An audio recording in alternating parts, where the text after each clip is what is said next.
Morning from Ladakh. আজকে আমাদের day 3 লাদাখে।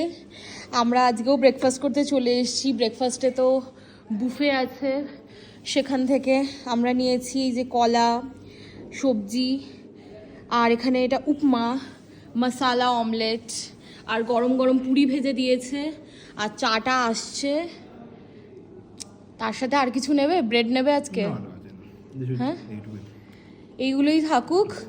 আর আমরা কবে বেরাচ্ছি আর ফ্লাইটের টিকিট কবে কাটা হবে, কি ব্যাপার সেটা ডিপেন্ড করছে জজিলা কতটা ওপেন থাকে। কালকে তো প্ল্যান আমাদের ট্রাক কালকে হিসেব আছে। হ্যাঁ, যদি কালকে ক্রস করে যায় তাহলে পরশু দিনই আমরা ফ্লাইটে করে। ওয়েদারটার জন্য একটু ডাইসি না? হ্যাঁ, যাচ্ছে না কি হবে।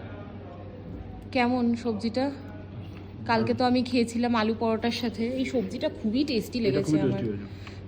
ভীষণই মশলাদার। ঠিক আছে, আমরা ব্রেকফাস্টটা করে নিই, তারপরে আমরা ব্রেকফাস্ট করে বেরাবো লাদাখ সাইট সিনে, তখন আবার ভিডিও করব। চলো বাই।